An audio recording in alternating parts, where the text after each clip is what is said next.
Ay guys, parang may sasabihin si Brad Jeffrey, naka ano siya. Sige po, Brad Jeffrey. Hello, bro. Opo, sino po Ay, ito? sige po. Pwede ba pumasok? Ay, Medyo Brad late na eh. Jeffrey. Opo. Ako.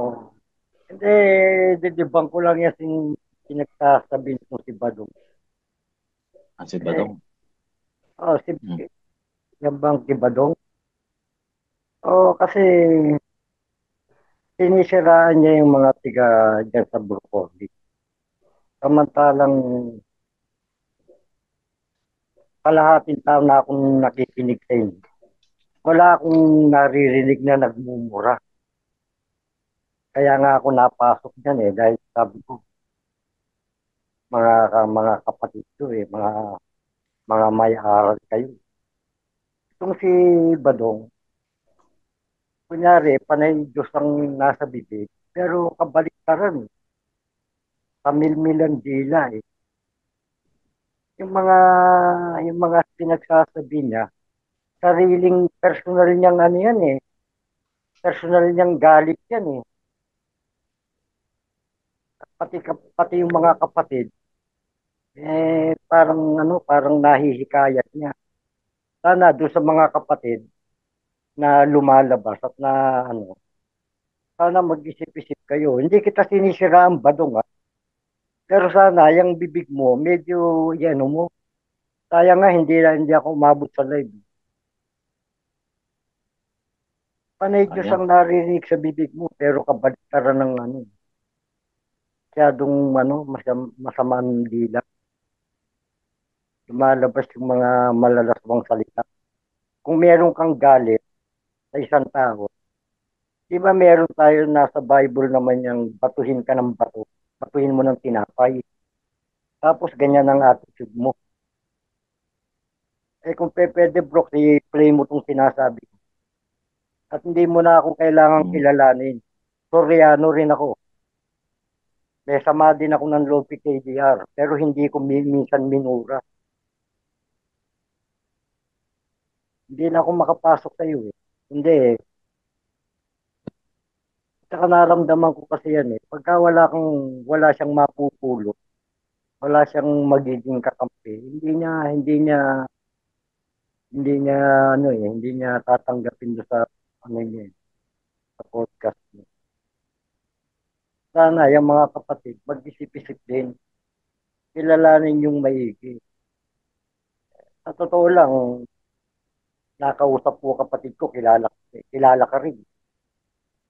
Ayoko lang sabihin sa'yo kasi kilala ko pagkatao mo. Kung talagang sa Diyos ka, sana noon pa lang, nakikita mo nang may mali dyan sa NCGI, dapat noon pa lang umalis ka na. Di ba? Kaya bakit ngayon kailan ka lang umalis?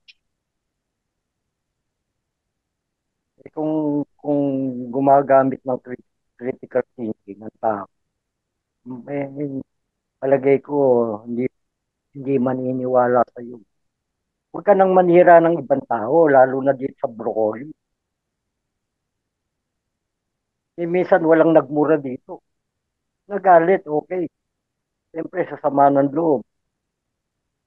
Pero yung nagmura, wala akong narinig na nagmura. Kaya wag mo na siraan ng broccoli kahit sino dyan. Lahat ng guest dyan. Wala akong nakitang nagmura. Yun lang, bro. Salamat.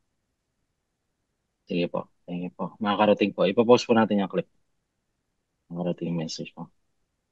Yan, Thank you. katulad niyan kay Tatay Jeffrey. Ano to, kamag-anak nila Brad Eli to, kadugo ito.